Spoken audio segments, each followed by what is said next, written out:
প্রাকৃতিক দুর্যোগের পর ধীরে ধীরে জলদাপাড়ার স্বাভাবিক ছন্দে ফিরছে। পুজোর মরশুমে বন্ধ থাকার পরে কিন্তু জলদাপাড়ার যে জঙ্গল সাফারি রয়েছে তা কিন্তু আজ থেকে খুলে গিয়েছে। পর্যটকদের জন্য এক বাড়তি আনন্দের খবর।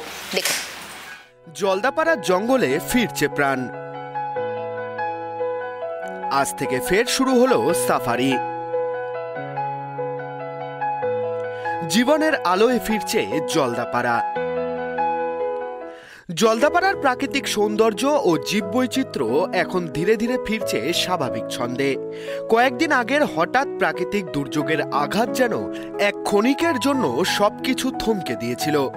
পর্যটকরা আটকে পড়েছিলেন, স্থানীয়রা উদ্বিগ্ন ও আতঙ্কিত এবং জঙ্গলের প্রাণীকুলো হয়ে পড়েছিল অচল। হঠাৎ প্রাকৃতিক দুর্যোগের আঘাত যেন জঙ্গল, নদী, গাছপালা এবং এখানকার মানুষের জীবন সবকিছু থমকে দিয়েছিল।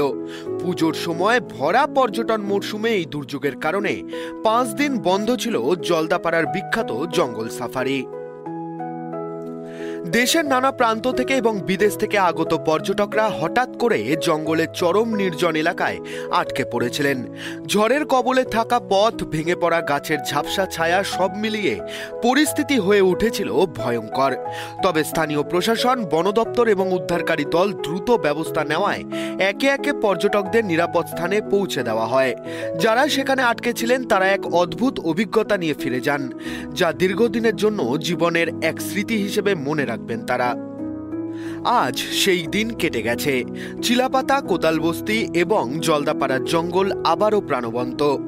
গাছপালা সবুজে মিশে রয়েছে সূর্যের আলোর খেলা, নদীর স্রোতে ফিরে এসেছে স্বাভাবিক গতি, আর পাখিদের কুজন যেন আনন্দের সুর ছড়াচ্ছে। পর্যটকরা আবার রোমাঞ্চ ও শান্তির সমন্বয়ে ভরা সাফারিতে অংশ নেওয়া শুরু করেছেন। थोड़ा लेट हुआ।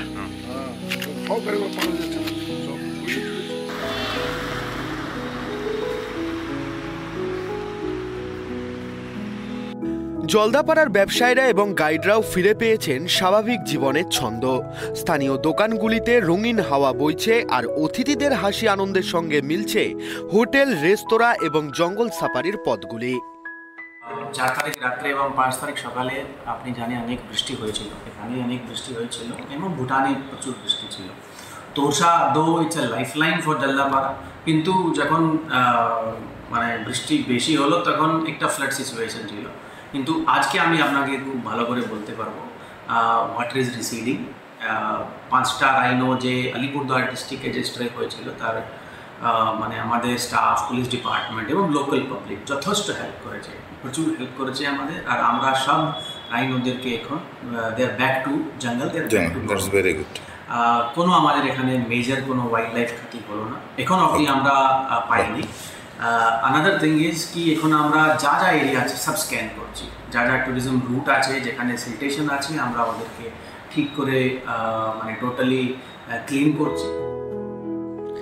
এবারে জঙ্গল সাফারি শুধু প্রাকৃতিক সৌন্দর্যের সাক্ষী হওয়া নয়, বরং এটি এক নতুন জীবন শুরুর গল্প।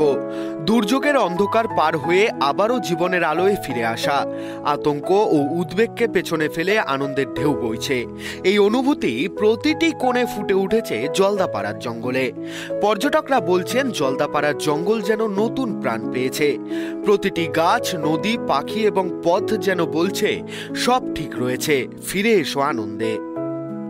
ভালো লেগেছে, মানে এক্সপেকটেশন মোটামুটি ফুলফিল হয়েছে। আর একটু হলে ভালো হতো, গন্ডারের দেখা পাইনি, পেয়েছি মোটামুটি হাতি, হরিণ, ময়ূর সব কিছুই দেখতে পেয়েছি এবং জঙ্গল ঠিকঠাকই আছে, মানে কোনো রকম কোনো অসুবিধা নেই, ভেতরে সবই ঠিক আছে। শুধু একটু নদীর পাড়টা, মানে নদীর জায়গাটা একটুখানি ক্ষতিগ্রস্ত হয়েছে, তো ঠিক হয়ে যাবে ওটা। মোটামুটি একটু ছিল ভয় যে গিয়ে কীরকম পাবো, কি মানে আটকে পড়বো কি না, মানে একটু ছিল, বাট ইয়ে ছিল যে না ঠিক আছে, মনে হয় অতটা অসুবিধা হবে না। এসে মোটামুটি আমরা সব ঠিকঠাকই পেয়েছি, ওয়েদারও ভালো ছিল, মানে আমরা ভালোভাবেই ঘুরে।